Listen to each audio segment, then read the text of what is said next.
Um CEO negro foi removido de seu assento VIP e então demitiu toda a tripulação na frente de todos. O que parecia ser mais um dia normal para um executivo de alto escalão se transformou em um momento de humilhação pública que desencadearia uma resposta que ninguém poderia prever.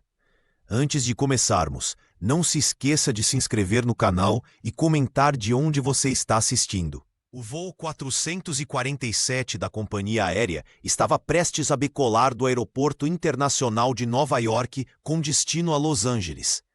Na cabine da primeira classe, o ambiente era de tranquilidade controlada, com executivos digitando em seus dispositivos e comissários organizando os últimos detalhes antes da partida. João Silva acomodou-se em seu assento, ajustando o terno impecavelmente cortado enquanto guardava sua maleta de couro no compartimento superior. Com movimentos precisos e sem pressa, João verificou seu smartphone uma última vez antes de desligá-lo. Seu olhar sereno contrastava com a agitação típica dos momentos que antecedem uma decolagem. Foi quando Maria Santos, comissária de bordo de postura rígida, aproximou-se com passos decididos. "Com licença, senhor, mas creio que o senhor está no lugar errado", disse ela, com voz firme e carregada de desconfiança. Seu tom não deixava margem para contestações. João retirou calmamente o cartão de embarque do bolso interno do paletó e o estendeu à funcionária. "Assento 5A, primeira classe. Está tudo correto." Maria examinou o documento com uma expressão que misturava incredulidade e obstinação. "Deve haver algum engano. Poderia me acompanhar até o portão para verificarmos?" O burburinho na cabine diminuiu gradualmente. Outros passageiros começaram a prestar atenção à cena que se desenrolava. Um homem de meia-idade no assento ao lado fingiu concentrar-se em sua revista, mas seus olhos traíam a curiosidade. "Não há engano algum", respondeu João, mantendo a voz controlada. "Meu cartão está correto e já fui autorizado a embarcar." Maria aumentou o tom, como se volume pudesse transformar-se em autoridade. "Insisto que o senhor me acompanhe. Este assento está reservado para outro passageiro." O constrangimento tomou conta do corredor estreito. 1 a 1. Os dispositivos móveis começaram a ser erguidos discretamente. Alguns passageiros gravavam abertamente. Outros fingiam fazer chamadas enquanto capturavam o momento. A injustiça ganhava testemunhas silenciosas e digitais. "Por favor, verifique novamente", insistiu João, sem perder a compostura, embora seus olhos revelassem um brilho de indignação contida. Os demais viajantes trocavam olhares desconfortáveis. Uma senhora idosa balançou a cabeça em desaprovação, mas ninguém se manifestou verbalmente. O silêncio cúmplice era interrompido apenas pelo som discreto de notificações nos aparelhos eletrônicos. A cena já começava a ser compartilhada nas redes sociais. Maria permaneceu irredutível. "Se não me acompanhar, terei que chamar a segurança." Naquele instante, o que parecia ser apenas mais um episódio de discriminação velada estava sendo transmitido ao vivo para o mundo, sem que ninguém imaginasse as consequências que aqueles minutos de tensão provocariam. No meio do tumulto, Ana Oliveira, uma jovem executiva de marketing, sentiu um impulso que não conseguiu conter.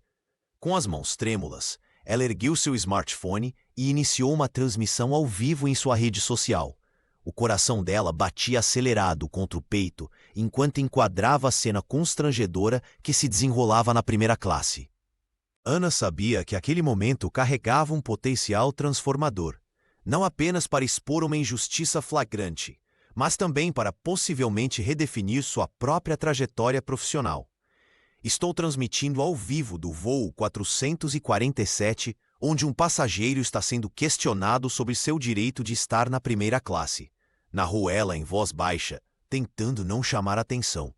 Enquanto filmava, a executiva sentia uma mistura turbulenta de emoções: indignação pela situação, esperança de que sua atitude pudesse fazer diferença e uma pitada de culpa por estar, de certa forma, capitalizando sobre o sofrimento alheio. João Silva permanecia sentado, mantendo uma dignidade que contrastava com o caos ao seu redor. Seus olhos, fixos e penetrantes, encontraram os de Maria Santos. Com voz controlada, porém incisiva, ele pronunciou cada palavra com clareza cristalina. Por favor, confira novamente meu cartão de embarque. O tom não era de súplica, mas de quem conhecia seus direitos e não aceitaria ser diminuído. A comissária, visivelmente contrariada, apertou os lábios em uma linha fina. Sem verificar o documento novamente, Maria fez um gesto discreto para o fundo do corredor. Isso não vai ficar assim, murmurou ela, afastando-se para chamar reforços. Em minutos, Patrícia Costa, agente de segurança do aeroporto, aproximou-se com expressão apreensiva. Senhor, precisamos resolver esta situação fora da aeronave, explicou Patrícia, sua voz traindo um claro desconforto com a situação. A agente olhou rapidamente para o cartão de embarque nas mãos de João. Hesitou por um momento, mas o protocolo falou mais alto que sua intuição. Ana capturava tudo, seu dispositivo registrando cada nuance daquele momento. A transmissão já acumulava centenas de espectadores. Comentários indignados surgiam na tela como uma torrente. Isso é absurdo? Racismo descarado? Quero ver como vão explicar isso. João levantou-se com calma, ajustando o paletó impecável. Sem resistir, mas mantendo o olhar firme, ele seguiu Patrícia pelo corredor estreito. O executivo caminhava com a postura de quem sabia exatamente o valor de sua dignidade. Ao passar por Ana, seus olhares se cruzaram brevemente, um momento silencioso de reconhecimento mútuo. Enquanto João deixava a cabine, dezenas de celulares acompanhavam sua saída, transformando aquele momento de humilhação em algo muito maior do que qualquer um ali poderia imaginar. No portão de embarque, João Silva permanecia em silêncio, o semblante sereno contrastando com o turbilhão interno que sentia. Embora vestisse um terno impecável que custava mais do que o salário mensal de muitos ali presentes, a humilhação não escolhia classe social ou conta bancária. Seus olhos percorriam discretamente o ambiente, captando os olhares curiosos e os cochichos mal disfarçados dos funcionários do aeroporto. Enquanto isso, o vídeo gravado por Ana Oliveira já ganhava proporções inesperadas nas redes sociais. As notificações não paravam de chegar em seu smartphone, com comentários que variavam desde apoio incondicional até acusações de vitimismo. Isso é inadmissível, boicote a essa companhia, dizia um. Deve ter feito algo para merecer, sugeria outro. A jovem executiva observava, assustada, como sua transmissão ao vivo se transformava rapidamente em combustível para debate nacional. O terminal inteiro parecia contaminado pela tensão. Grupos de passageiros formavam pequenas ilhas de discussão, alguns defendendo a postura da companhia aérea, outros indignados com o tratamento dispensado ao empresário. Funcionários trocavam olhares preocupados, conscientes de que algo maior estava em jogo. Na área de embarque, a tripulação tentava manter a normalidade, mas o nervosismo era palpável nos gestos apressados e vozes mais altas que o normal. Patrícia Costa aproximou-se de João com passos hesitantes. A agente de segurança, visivelmente desconfortável com a situação, ajeitou o crachá no uniforme antes de falar. Senhor Silva, lamento muito pelo ocorrido. A companhia está verificando a situação e... Ela pausou, buscando as palavras certas. Talvez seja melhor aguardar aqui enquanto resolvemos tudo. João olhou diretamente nos olhos da mulher. Não havia raiva em seu olhar, apenas uma serenidade que desconcertava. Um leve sorriso surgiu em seus lábios antes de responder. Às vezes precisamos confiar que a verdade encontra seu caminho. A frase pairou no ar como uma profecia. Patrícia sentiu um arrepio percorrer sua espinha, sem compreender exatamente por quê. Aquelas palavras, ditas com tanta convicção, carregavam um peso que ela não conseguia mensurar. A agente assentiu respeitosamente e se afastou, sem imaginar que aquela simples frase seria o prenúncio de uma transformação que abalaria não apenas uma empresa, mas todo um sistema.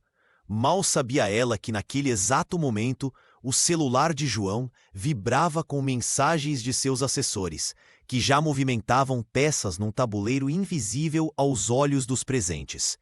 De volta à cabine da primeira classe, Maria Santos ajeitou o uniforme e tentou disfarçar o tremor nas mãos. Silvia Almeida, a chefe de comissários, aproximou-se rapidamente após ser informada do ocorrido. Com postura rígida e queixo erguido, Silvia colocou a mão no ombro da subordinada. "Você fez o certo, Maria. Temos protocolos a seguir", afirmou com convicção, sem sequer verificar o cartão de embarque que João havia apresentado. Essas pessoas precisam entender que existem regras. Enquanto isso, na classe econômica, Marcos Lima organizava o carrinho de bebidas. Mas seu olhar estava fixo na cena que acabara de presenciar. Como o único comissário negro da equipe, Marcos sentiu o peso daquela situação na própria pele. Respirou fundo, ajeitou a gravata e, contrariando seus instintos de autopreservação, caminhou em direção à primeira classe. "Com licença, Silvia", interrompeu ele com voz controlada. "Acho que houve um mal-entendido." O passageiro mostrou o cartão Premium várias vezes. Silvia virou-se bruscamente, os olhos faiscando de irritação. "Marcos, volte para o seu setor. Não se envolva em assuntos da primeira classe", ordenou em tom baixo, mas cortante. "Já resolvemos a situação." O comissário hesitou por um momento, sentindo todos os olhares sobre ele. Os passageiros na primeira classe observavam a cena com curiosidade mal disfarçada, alguns ainda com seus dispositivos apontados, gravando cada palavra. Mas ele tinha direito de... "Agora não." Marcos, Silvia interrompeu, praticamente empurrando-o para longe do corredor central. "Temos um voo para operar. Volte para suas funções." Engolindo as palavras que queria dizer, Marcos recuou. Ao passar pelo portão de embarque, viu João através da janela de vidro, aguardando com dignidade impressionante. Por um breve instante, seus olhares se cruzaram. O de João sereno e penetrante, o de Marcos, carregado de frustração e solidariedade silenciosa. Aquele olhar continha mais do que palavras poderiam expressar. Um reconhecimento mútuo, uma compreensão compartilhada sobre injustiças normalizadas. Marcos sentiu um nó na garganta, mas também uma determinação crescente. Ele sabia, de alguma forma inexplicável, que aquele momento não seria apenas mais um caso de discriminação esquecido. Voltando ao trabalho, o comissário guardou na memória cada detalhe daquele episódio. A postura de João, a reação de Maria, a defesa cega de Silvia. Sem saber, acabara de formar uma aliança silenciosa com um homem, que mais tarde transformaria não apenas aquela companhia aérea, mas todo um sistema que permitia que situações como aquela acontecessem diariamente. O avião finalmente decolou, deixando para trás o rastro de tensão no aeroporto. Ana Oliveira sentiu seu smartphone vibrar incessantemente em suas mãos. Dezenas de notificações pipocavam na tela. Compartilhamentos, comentários e, para sua surpresa, mensagens diretas de jornalistas de grandes veículos de comunicação. Seu coração disparou ao perceber o alcance que sua transmissão ao vivo havia conquistado em tão pouco tempo. "Podemos usar seu vídeo no Jornal da Noite?" perguntava um repórter. "Gostaríamos de entrevistá-la sobre o ocorrido", dizia outro. A jovem executiva de marketing sentiu o peso da responsabilidade crescer sobre seus ombros. Aquelas imagens capturadas no impulso de indignação agora tinham o poder de mudar vidas, para o bem e para o mal. Ana observou pela janela as nuvens que envolviam a aeronave e respirou fundo. Seu dilema era claro. Deveria expor diretamente Maria e Silvia, transformando-as em vilãs de uma história que, no fundo, era muito maior que elas? Ou seria mais justo direcionar o foco para o sistema que permitia e até incentivava esse tipo de comportamento discriminatório? "Não quero destruir carreiras", pensou ela. "Mas também não posso deixar que isso seja esquecido como tantos outros casos." A executiva sabia que sua decisão poderia definir não apenas o rumo daquele episódio, mas também sua própria trajetória profissional e pessoal. Enquanto isso, a quilômetros de distância, João Silva foi conduzido a uma sala reservada no terminal. O ambiente era austero, com apenas uma mesa central e algumas cadeiras. O executivo ajeitou o terno impecável e colocou sua maleta de couro sobre a mesa. Com movimentos precisos e tranquilos, Abriu o acessório e retirou uma pasta com documentos cuidadosamente organizados. O aroma de café recém-preparado invadia o ambiente através de uma pequena máquina no canto da sala. João serviu-se de uma xícara, sentindo o contraste entre o sabor reconfortante da bebida e o gosto amargo da humilhação que acabara de experimentar. Pegou seu dispositivo móvel e fez 3 ligações discretas, falando em tom baixo e assertivo. "Preciso que verifique quem são os principais acionistas da companhia aérea", disse ele na última chamada. "E prepare os documentos do fundo de investimento. Vamos precisar deles em breve." Ao desligar, o CEO permitiu-se um leve sorriso. Sua expressão serena escondia a determinação de um homem que conhecia profundamente as engrenagens do poder corporativo. João sabia que o verdadeiro jogo estava apenas começando, e ele tinha todas as peças necessárias para uma jogada magistral.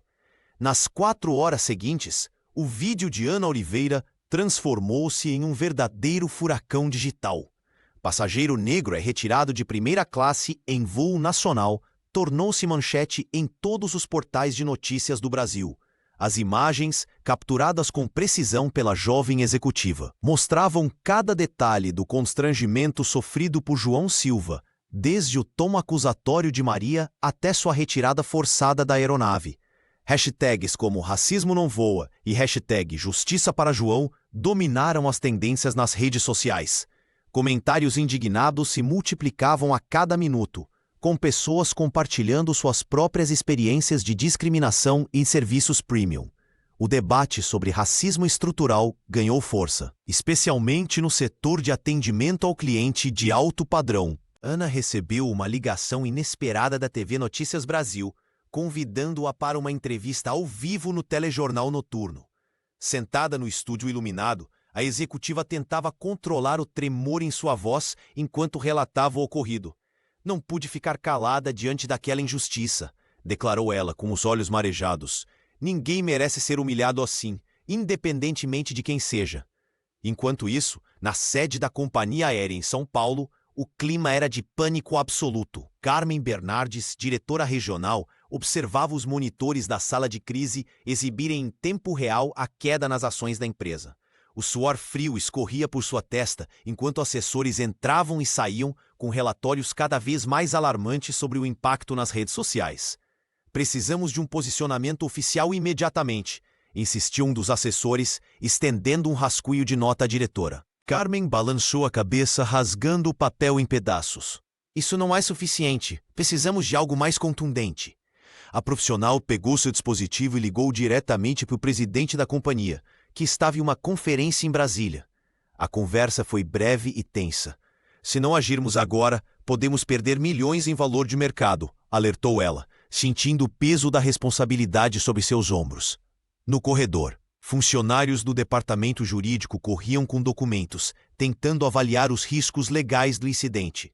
Uma assessora de imprensa redigia freneticamente a terceira versão de um comunicado oficial, enquanto o Departamento de Recursos Humanos já preparava um dossiê sobre Maria Santos e Silvia Almeida. Carmen fechou os olhos por um momento, visualizando sua carreira de 15 anos desmoronando diante de seus olhos. "Convoque uma reunião extraordinária com toda a diretoria para amanhã cedo", ordenou a sua secretária. "E tente localizar esse passageiro. Precisamos resolver isso antes que a situação fique completamente fora de controle." Na manhã seguinte, João Silva foi conduzido à sede da companhia aérea em São Paulo. O prédio de vidro espelhado refletia o céu nublado, como se antecipasse a tempestade que estava por vir. Na recepção, o executivo foi tratado com deferência exagerada, um contraste gritante com o ocorrido no voo. A assistente de Carmen Bernardes o guiou até a sala de reuniões principal, onde toda a diretoria aguardava, visivelmente tensa. Ao entrar no ambiente, João notou os olhares ansiosos. Carmen, com as mãos levemente trêmulas, levantou-se para cumprimentá-lo. O aroma de café recém-preparado preenchia o ar, mas ninguém parecia interessado em bebê-lo. A diretora regional começou com um discurso claramente ensaiado sobre lamentável mal-entendido e valores da empresa. "Agradeço sua presença, Sr. Silva. Estamos aqui para oferecer nossas sinceras desculpas pelo incidente e..." João ergueu a mão, interrompendo-a com um gesto sutil, mas definitivo. Todos esperavam um homem humilhado buscando compensação. O que viram foi um executivo impecável tirando documentos de sua maleta de couro. Senhores, não estou aqui como vítima, mas como principal investidor privado desta companhia. Anunciou com voz calma, mas firme. O silêncio que se seguiu foi ensurdecedor. Carmen empalideceu instantaneamente. Executivos trocaram olhares atônitos enquanto João colocava sobre a mesa relatórios detalhados sobre a empresa. Como CEO da Silva Investments, investiu 800 milhões de reais nesta companhia nos últimos 3 anos, continuou ele, sem alterar o tom. E ontem, experimentei pessoalmente o tratamento que vocês oferecem a passageiros negros, independente de sua classe social ou ticket. Um dos diretores tentou intervir, mas João prosseguiu implacável. Não estou interessado em desculpas vazias ou compensações. O que presenciei é sintoma de falhas estruturais profundas. Apontou para gráficos de reclamações semelhantes que havia compilado. Isso não é um incidente isolado, é um padrão. Carmen tentou recuperar o controle da situação, mas sua voz saiu fraca. Senhor Silva, garanto que tomaremos medidas. As medidas serão tomadas hoje, afirmou João, abrindo seu laptop. Como acionista, tem o poder para exigir mudanças imediatas no conselho e nas políticas operacionais. A autoridade que emanava dele preencheu a sala. Não era apenas o poder financeiro, mas a legitimidade moral de quem conhecia o jogo corporativo por dentro e agora o usava para forçar transformações reais. Vocês têm 2 opções: implementar as mudanças que vou propor ou enfrentar minha saída como investidor, concluiu, olhando diretamente nos olhos de cada um. E acreditem, nenhum de vocês quer explicar aos acionistas por que perderam 800 milhões de reais em um único dia. A reunião foi abruptamente interrompida quando os smartphones de todos os executivos começaram a vibrar simultaneamente. Carmen Bernardes olhou para seu dispositivo e sentiu o sangue gelar. As ações da companhia haviam despencado 8% em apenas 15 minutos. Mensagens frenéticas chegavam de investidores importantes, ameaçando retirar seu capital caso o escândalo não fosse resolvido imediatamente. 800 milhões de reais podem desaparecer em um piscar de olhos, disse João, sem alterar seu tom sereno, enquanto observava a diretora regional empalidecer. Mas não vim aqui para destruir, e sim para reconstruir. Com movimentos calculados, o CEO abriu sua maleta de couro e retirou uma pasta com o título Protocolo Silva. O documento, meticulosamente elaborado, continha uma série de reformas obrigatórias. Treinamento antidiscriminação para todos os funcionários, desde a alta gerência até os atendentes. Revisão completa das políticas de abordagem a passageiros. Criação de um fundo especial de 800 mil reais para financiar projetos de inclusão. E implementação de um sistema de avaliação transparente para denúncias de discriminação. Não aceito menos que isso, afirmou João, deslizando o documento pela mesa de reuniões, e quero tudo implementado em 90 dias. Os executivos trocaram olhares tensos. Um deles tentou argumentar sobre custos, mas foi silenciado pelo olhar firme de João Silva. O homem que havia sido humilhado na primeira classe agora comandava o destino da empresa inteira. Carmen, que inicialmente adotara a postura defensiva, observava a situação com crescente clareza. Percebeu que também era vítima de uma cultura corporativa que priorizava aparências e protegia os próprios erros. Durante anos, a diretora havia ignorado reclamações semelhantes, temendo manchar sua reputação ou parecer fraca diante dos superiores. Precisamos de tempo para avaliar, começou um dos advogados, mas foi interrompido. Apoio integralmente o protocolo Silva, declarou Carmen, surpreendendo a todos. Na verdade, sugiro ampliarmos o escopo para todas as filiais da América Latina. João a encarou, avaliando a sinceridade de suas palavras. A diretora sustentou seu olhar, e algo silencioso foi comunicado entre eles. O entendimento mútuo de que aquele momento poderia ser transformador para ambos. Temos muito trabalho pela frente, disse Carmen, agora dirigindo-se à equipe. E começamos agora. Enquanto os executivos discutiam os próximos passos, João observava pela janela da sala de reuniões. Lá fora, o mundo corporativo que o julgara tantas vezes pela cor de sua pele estava prestes a se curvar diante de sua estratégia. Não era vingança o que buscava, era transformação. Na sala de crise da companhia aérea, Silvia Almeida gesticulava nervosamente enquanto tentava defender sua subordinada. Maria apenas seguia os protocolos estabelecidos. Insistia ela, olhando para Carmen Bernardes com um misto de desespero e indignação. A diretora regional mantinha os olhos fixos na tela do computador, onde as notificações não paravam de chegar. Enquanto isso, Ana Oliveira transformava sua indignação em ação. A executiva de marketing, que antes hesitava em se envolver profundamente, agora mergulhava em pesquisas sobre a comissária. Com a ajuda de contatos no setor, Ana conseguiu acesso a documentos internos que revelavam uma verdade perturbadora.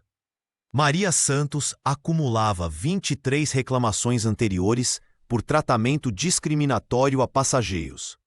Não foi um incidente isolado, escreveu Ana em sua postagem que rapidamente viralizou.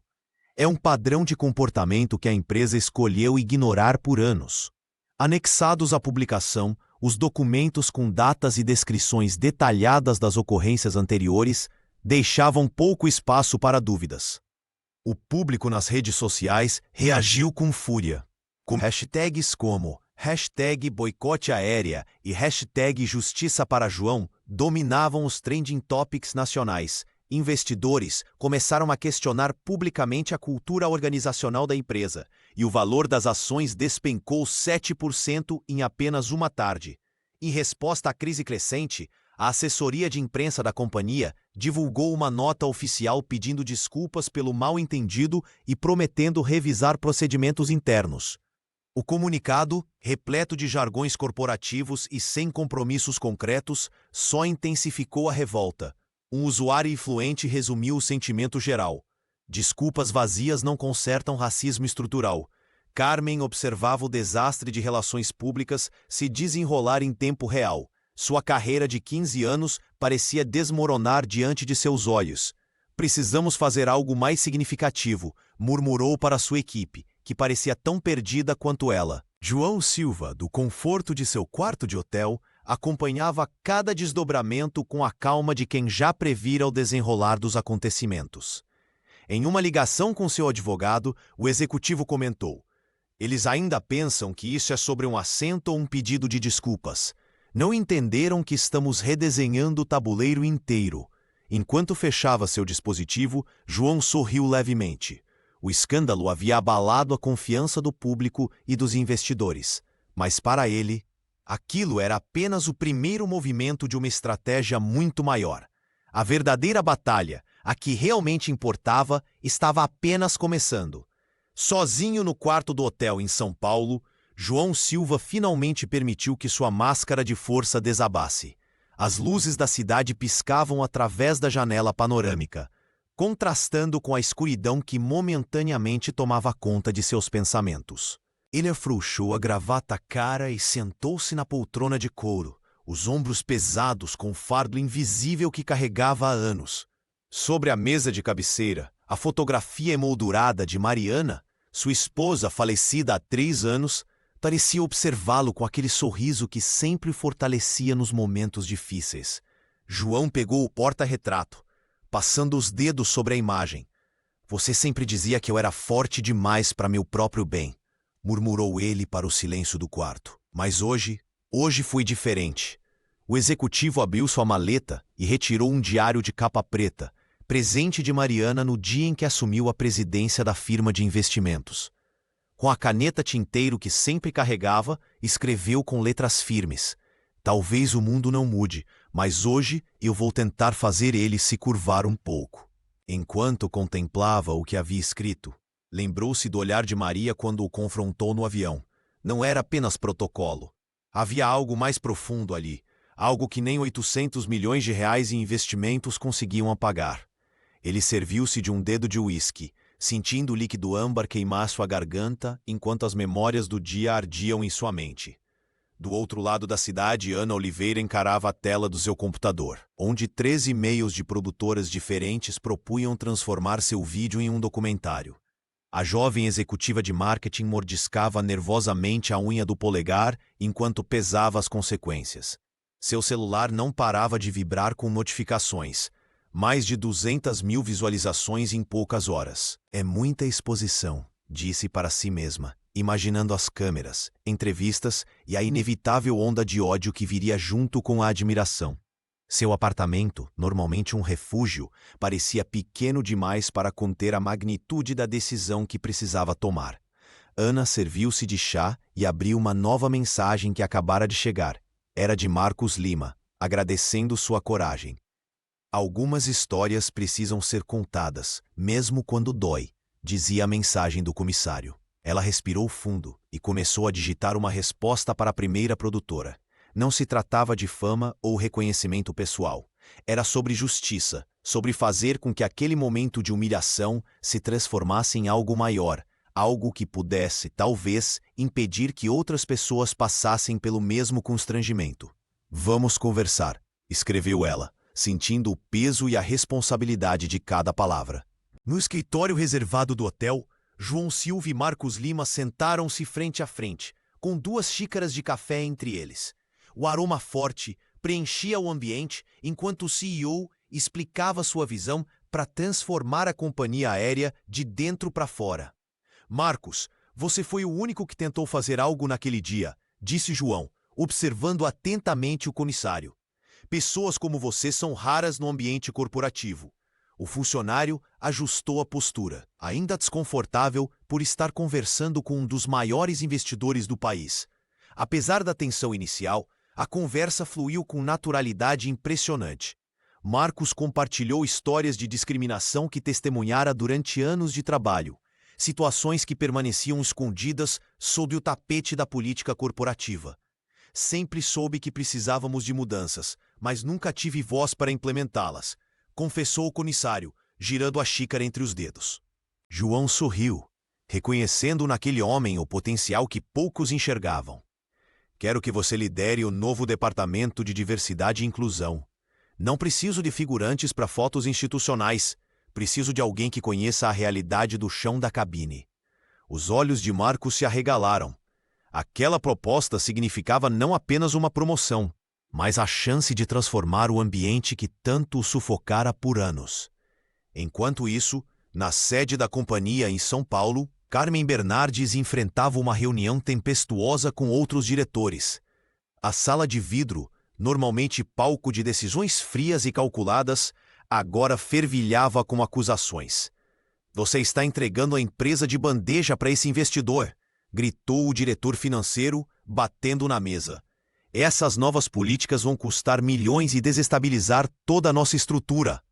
A diretora regional manteve-se firme, mesmo sentindo o suor frio escorrer pelas costas. O que desestabiliza a nossa estrutura é o preconceito institucionalizado, rebateu, surpreendendo até a si mesma com a convicção em sua voz. Olhando pela janela panorâmica que mostrava a cidade, Carmen refletiu sobre sua carreira. De quantos anos havia ignorado injustiças para não criar caso? Quantas vezes ficar em silêncio para proteger seu cargo? Se perdermos esse investimento, acabou para todos nós, argumentou ela, estrategicamente. Mas além disso, esta é nossa chance de fazer algo que realmente importa. O silêncio tomou conta da sala. Carmen percebeu que pela primeira vez em 20 anos de carreira, não estava apenas sobrevivendo no mundo corporativo, estava ajudando a transformá-lo. A sensação era assustadora e libertadora ao mesmo tempo. Naquela noite, tanto Marcos quanto Carmen dormiram com a certeza de que haviam escolhido o lado certo da história. Nos bastidores da sede da companhia aérea em São Paulo, o caos se instalou quando as ações despencaram 7% em apenas um dia. Roberto Mendes, CEO de um fundo concorrente e rival de longa data de João Silva, movimentava-se como um predador sentindo o cheiro de sangue. Através de ligações estratégicas e reuniões com acionistas menores, O empresário tentava convencê-los a vender suas participações por valores abaixo do mercado, prometendo que a crise só pioraria. João, em seu quarto de hotel, recebia atualizações em tempo real. Seu assistente pessoal alertou sobre a movimentação suspeita no mercado. O executivo sorriu levemente. Já esperava esse movimento. 3 ligações precisas para aliados estratégicos e uma videoconferência com membros do conselho neutralizou a ameaça. Sua estratégia foi impecável. Revelou que aumentaria sua participação na empresa comprando mais ações a preço de mercado e anunciaria um plano de reestruturação que valorizaria a companhia. A notícia vazou propositalmente para o mercado financeiro. Em questão de horas, as ações não apenas se estabilizaram como subiram 2 pontos percentuais. Roberto foi forçado a recuar, perdendo milhões na operação fracassada. Enquanto isso, no departamento jurídico da companhia aérea, uma equipe de 5 advogados trabalhava freneticamente na elaboração de um acordo extrajudicial. Carmen Bernardes supervisionava pessoalmente o processo, sentindo o peso da responsabilidade em suas costas. O documento oferecia uma compensação financeira de R$6 milhões e exigia sigilo absoluto sobre o incidente.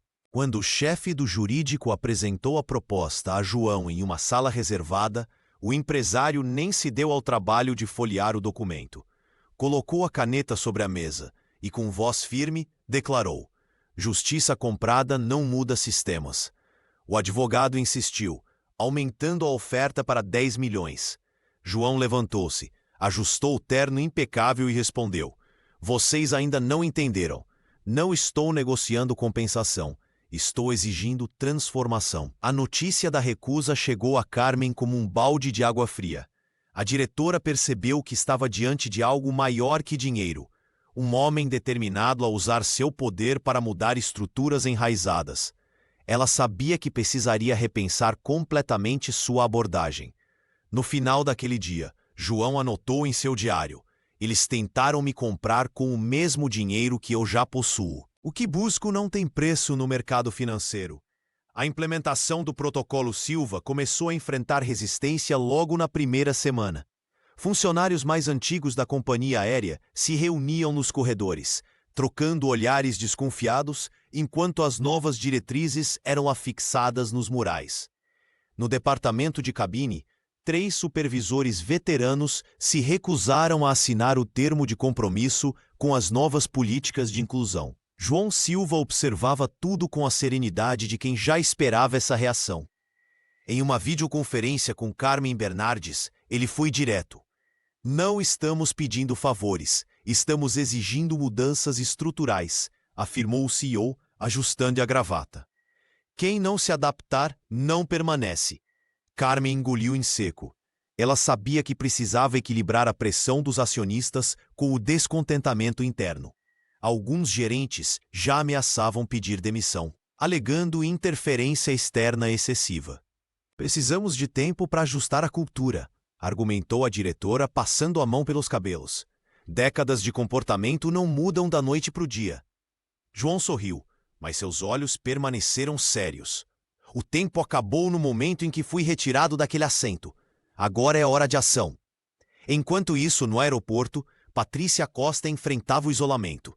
Colegas da segurança passaram a evitá-la nos intervalos, chamando-a de traidora pelas costas. Durante uma reunião de equipe, um supervisor questionou sua falta de firmeza no incidente. "Você cedeu ao passageiro e agora todos pagamos o preço", disparou ele, apontando para os novos protocolos de abordagem que exigiam treinamento adicional. Patrícia manteve a postura ereta, respondendo com voz firme: "Cedi à justiça, não ao passageiro." E faria novamente. O silêncio que se seguiu foi quebrado por uma agente novata que, timidamente, expressou apoio. Aos poucos, outros colegas começaram a reconhecer que a conduta de Patrícia havia, na verdade, salvado muitos empregos. Na sede da companhia, Marcos Lima foi convidado a integrar o comitê de implementação do protocolo. Sua primeira ação foi organizar grupos de escuta com funcionários de todas as áreas. "Não podemos repetir os erros que criticamos", explicou o comissário aos colegas resistentes. Após 3 semanas de turbulência, os primeiros resultados positivos começaram a aparecer.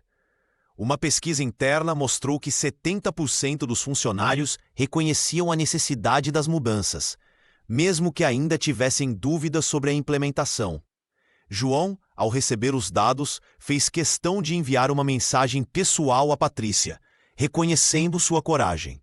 A verdadeira segurança, escreveu ele, começa quando protegemos a dignidade de todos, não apenas os procedimentos. As luzes do estúdio do Jornal Nacional iluminavam Ana Oliveira enquanto ela respirava fundo, ajustando o microfone de lapela. A jovem executiva jamais imaginara que seu ato de coragem no voo transformaria sua vida tão drasticamente. Quando a câmera acendeu, milhões de brasileiros assistiram ao vivo seu relato sobre o incidente com João Silva. Eu simplesmente não consegui ficar parada vendo aquela injustiça acontecer, explicou Ana, sua voz firme, apesar do nervosismo. Qualquer pessoa merece ser tratada com dignidade, independentemente de quem seja. O apresentador exibiu trechos do vídeo que já havia sido compartilhado mais de 5 milhões de vezes nas redes sociais. As imagens mostravam claramente o momento em que Maria Santos abordava João, ignorando seu cartão de embarque premium, e a tensão crescente no corredor da aeronave. Comentários de especialistas em direitos humanos intercalavam a entrevista, classificando o episódio como um retrato doloroso do racismo estrutural nos serviços de alto padrão no Brasil. Ana descreveu como sentiu o dever de registrar aquele momento. Percebi que algo importante estava acontecendo. Não era apenas sobre um passageiro, mas sobre quantas pessoas passam por isso diariamente sem ter voz. Enquanto isso, na sede da companhia aérea em São Paulo, uma transformação silenciosa acontecia. Marcos Lima, que antes ocupava a posição de simples comissário, recebia o crachá oficial de coordenador de diversidade e inclusão. O único funcionário negro da equipe de cabine agora liderava um departamento inteiro. Quando vi João sendo retirado daquele voo, vi a mim mesmo e tantos outros colegas que já passaram por situações semelhantes, comentou Marcos durante a cerimônia interna de promoção.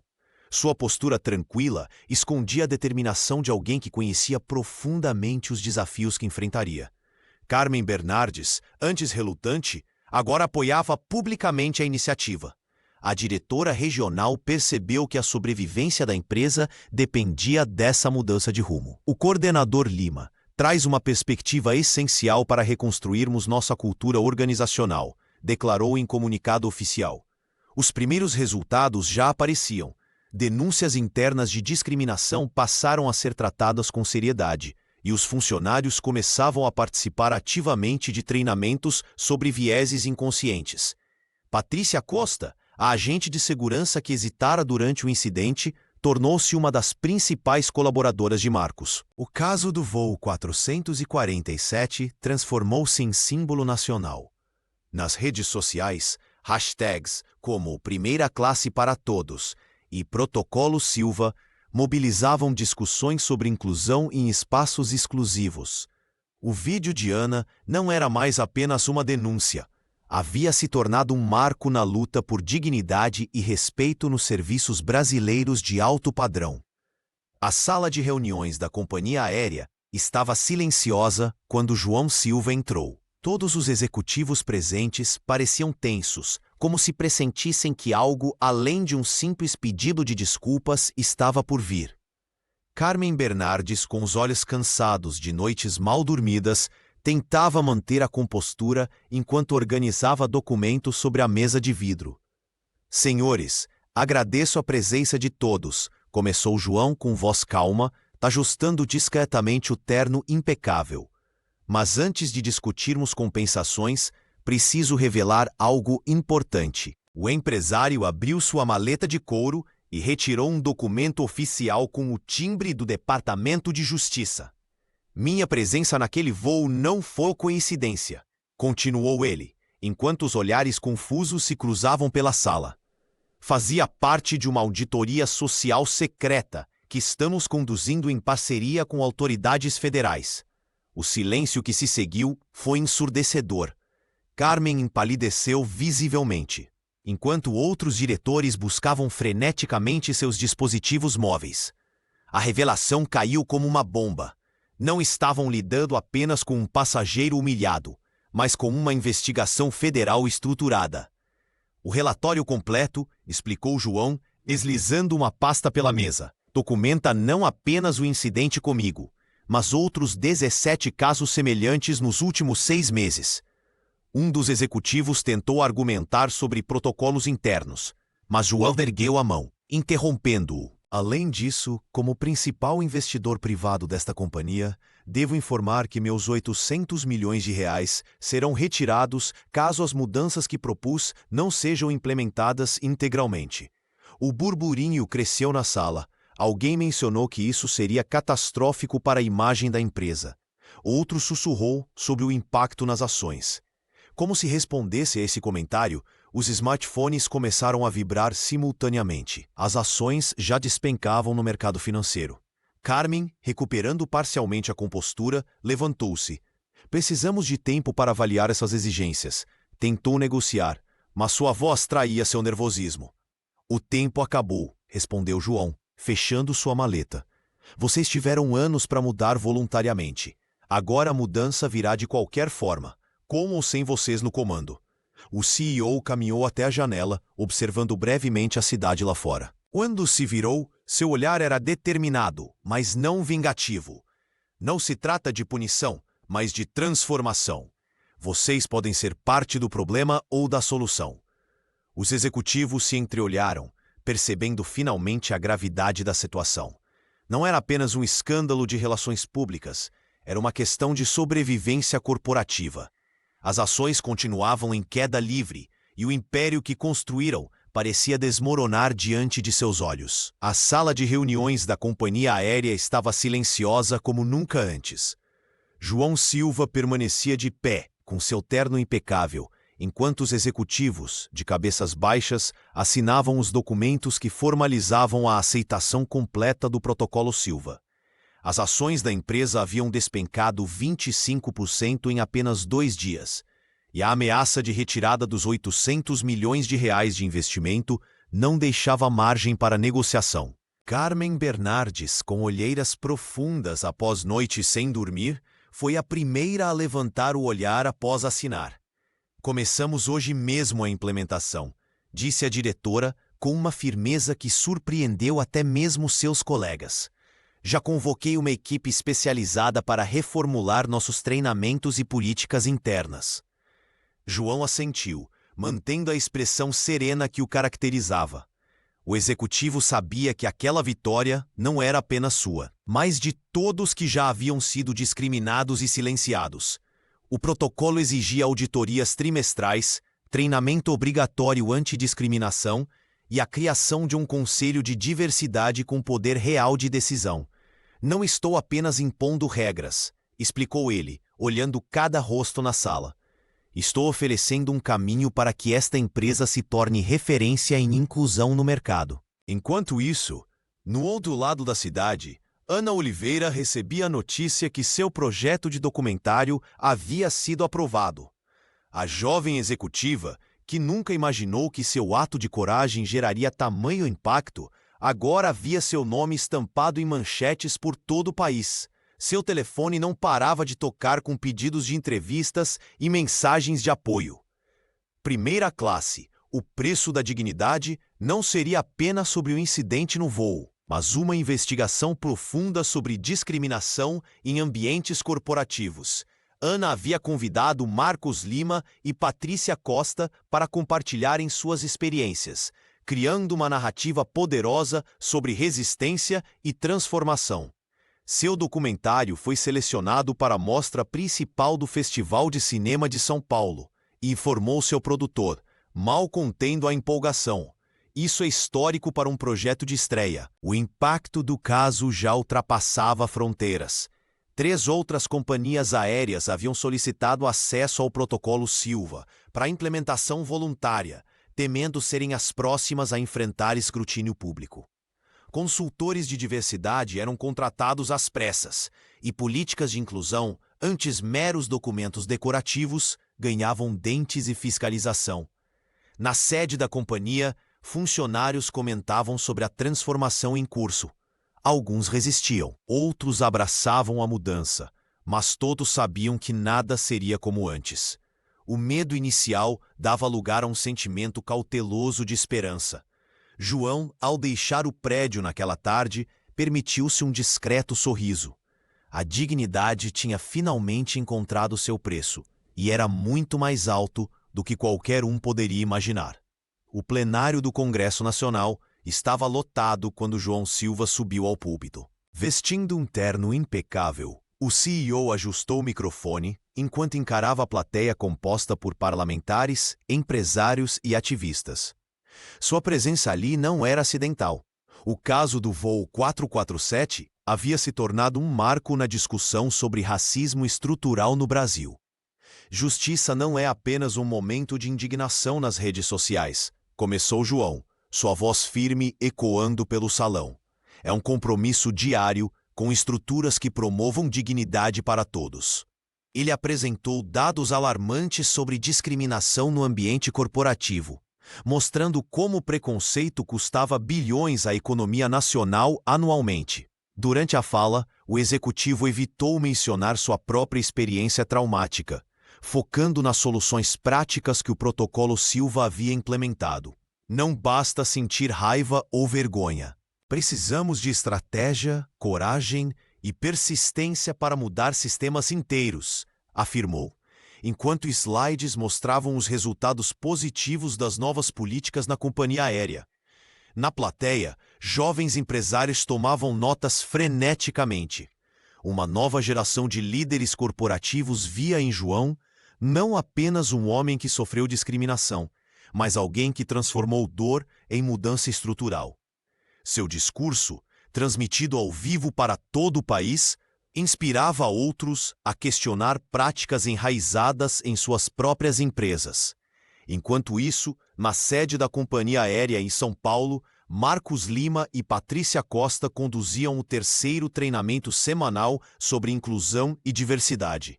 O comissário e a agente de segurança haviam se tornado a face visível da transformação interna. Não estamos aqui para apontar culpados, explicava Patrícia aos funcionários reunidos, mas para construir um ambiente onde todos possam trabalhar com dignidade. Marcos, que antes era silenciado pela hierarquia, agora liderava discussões abertas sobre experiências de discriminação. A mudança real só acontece quando todos se envolvem, dizia ele, enquanto distribuía materiais do novo programa de compliance. O clima na empresa havia mudado drasticamente. Funcionários que antes temiam represálias agora compartilhavam suas experiências e sugestões. O exemplo de João havia se espalhado como um vírus positivo pelo mercado. Outras empresas, temendo escândalos semelhantes, começaram a revisar suas políticas internas. Consultores de diversidade eram contratados em ritmo acelerado, e o termo Protocolo Silva virou sinônimo de excelência em inclusão corporativa. Ao final de seu discurso no Congresso, João recebeu uma ovação de pé. Enquanto descia do palco, pensou na longa jornada desde aquele dia humilhante na primeira classe. A transformação que ele havia iniciado ia muito além de sua própria dignidade. Estava mudando o país inteiro. Um treinamento, uma política, uma mente de cada vez. O caso do voo 447 transformou-se em fenômeno nas redes sociais. A cada novo desdobramento, milhares de comentários inundavam as plataformas digitais, com hashtags como Protocolo Silva e hashtag Dignidade Não Tem Classe ganhando destaque nacional. O público acompanhava com atenção cada etapa da transformação corporativa, transformando o que seria apenas mais um escândalo passageiro em um movimento genuíno por mudança. João Silva observava com satisfação contida como sua experiência pessoal havia se tornado catalisadora de uma revolução silenciosa. Executivos de outras companhias começaram a entrar em contato, solicitando orientações sobre como implementar políticas semelhantes em suas próprias empresas. O temor de enfrentar exposição similar fez com que diversas corporações revisassem seus protocolos de atendimento e políticas de diversidade quase que da noite para o dia. Em seu escritório na capital paulista, Carmen Bernardes analisava os relatórios de satisfação dos clientes, que mostravam uma surpreendente melhora nas avaliações. A diretora regional, antes paralisada pelo medo de perder sua posição, agora liderava reuniões com uma confiança renovada. Ela havia transformado sua vulnerabilidade inicial em força motriz para mudanças estruturais profundas. Precisamos ir além do básico, declarou ela durante uma videoconferência com gerentes regionais. Não estamos apenas cumprindo protocolos, estamos redefinindo nossa cultura corporativa. Nas redes sociais, o documentário produzido por Ana ganhava cada vez mais visualizações. A executiva de marketing havia conseguido capturar não apenas o momento de injustiça, mas todo o processo de transformação que se seguiu. Seu trabalho foi compartilhado por celebridades e formadores de opinião, ampliando ainda mais o alcance da mensagem. O impacto econômico também foi significativo. As ações da companhia, que inicialmente despencaram com o escândalo, agora se recuperavam em ritmo acelerado. Investidores começaram a valorizar empresas com políticas claras de diversidade e inclusão, criando um novo paradigma no mercado financeiro brasileiro. Em uma entrevista para uma importante revista de negócios, Carmen refletiu sobre sua jornada. Comecei tentando apenas salvar minha carreira, mas descobri que estava participando de algo muito maior. Hoje entendo que liderar com propósito não é apenas moralmente correto, mas também estrategicamente inteligente. O caso tornou-se referência em faculdades de administração e direito por todo o país. Professores utilizavam o caso Silva como exemplo prático de como responsabilidade social corporativa poderia transformar não apenas a imagem de uma empresa, mas toda uma indústria. O que começou como um ato de discriminação havia se transformado em um legado de mudança estrutural, provando que, às vezes, é preciso expor as feridas para que possam finalmente cicatrizar. O Congresso Nacional estava lotado naquela tarde histórica. Sob os olhares atentos da imprensa e da sociedade civil, os parlamentares aprovaram por unanimidade o novo Protocolo Nacional de Compliance, inspirado diretamente nos acontecimentos do voo 447 e no Protocolo Silva. João Silva, sentado na primeira fileira, observava com emoção contida o resultado de meses de articulação política e pressão social. Quando o presidente da casa anunciou a aprovação, uma ovação tomou conta do plenário. João, convidado a subir ao púlpito, foi recebido com aplausos de pé. O homem que havia sido humilhado por sua cor, agora era celebrado como arquiteto de uma transformação estrutural no país. Em seu discurso, o executivo manteve a mesma serenidade que demonstrou no avião, mas suas palavras carregavam o peso de quem conhecia ambos os lados do poder. O que aconteceu comigo poderia ter sido apenas mais um caso isolado, mais uma estatística. Mas decidimos transformar dor em mudança, declarou o CEO, enquanto as câmeras transmitiam sua imagem para milhões de brasileiros. Carmen Bernardes, sentada próxima ao palco, não conteve as lágrimas ao ver o resultado de sua própria transformação como líder. Nas redes sociais, a hashtag Protocolo Silva se tornou a mais compartilhada do dia. Empresas de todos os setores começaram a implementar voluntariamente as diretrizes, temendo o impacto negativo de possíveis escândalos semelhantes. O investimento de R$ 800 milhões que João ameaçou retirar da companhia aérea havia se transformado em valor incalculável para a dignidade de milhões de pessoas. Enquanto isso, no Festival de Cinema em São Paulo, Ana Oliveira subia ao palco para receber o prêmio principal por seu documentário. Ao seu lado estavam Marcos Lima e Patrícia Costa, símbolos vivos da resistência e da transformação. A jovem executiva, agora reconhecida nacionalmente, dedicou o prêmio a todos que já foram julgados não pelo conteúdo de seu caráter, mas pela cor de sua pele. As imagens do documentário, mostrando tanto a humilhação quanto a reviravolta protagonizada por João, emocionaram plateias em todo o país. O filme terminava com uma mensagem poderosa: discriminar custa caro, não apenas em termos financeiros, mas humanos. A justiça, quando bem executada, não apenas transforma empresas, mas toca corações e redefine valores sociais. Naquela noite, em seu diário, João escreveu uma reflexão que resumia sua jornada. A dignidade que tentaram me tirar retornou multiplicada. O sistema que me rejeitou agora carrega meu nome como símbolo de mudança. 1 ano depois, João Silva caminhava pelo terminal renovado do Aeroporto Internacional de Guarulhos. Os painéis digitais exibiam mensagens de boas-vindas em diversos idiomas, enquanto as imagens mostravam rostos de diferentes etnias, idades e origens. Não era apenas marketing.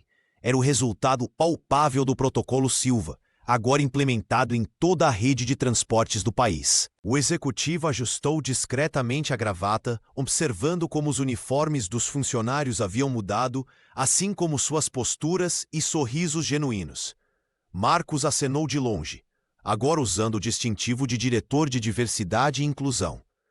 O comissário havia se tornado peça fundamental na transformação da companhia aérea, conduzindo treinamentos que eram referência nacional. Ao seu lado, Patrícia sorria, promovida a coordenadora de segurança após sua postura ética durante o incidente.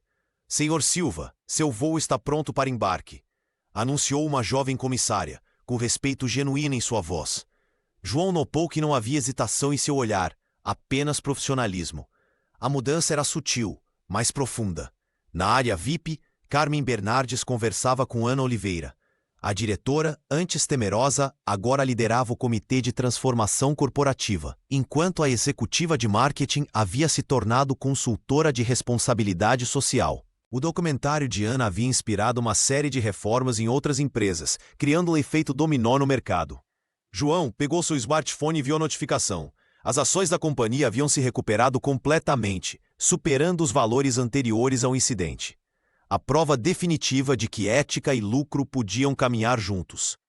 Ao passar pelo portão de embarque, o CEO foi surpreendido por aplausos espontâneos de passageiros e funcionários que o reconheceram. Não era a fama o que buscava, mas o reconhecimento silencioso de que sua dor havia se transformado em mudança concreta para milhares. No bolso interno do paletó, João carregava seu diário. Na última página escrita na noite anterior, havia anotado: a dignidade não tem preço, mas quando cobrada, vale cada centavo e cada vida que toca. Enquanto desaparecia entre a multidão do aeroporto, João Silva não era mais apenas o homem humilhado do voo 447. Era o arquiteto de uma nova era, onde o respeito não era privilégio, mas direito. Seu legado não estava nos milhões investidos, mas nas vidas transformadas por sua coragem de não se calar diante da injustiça.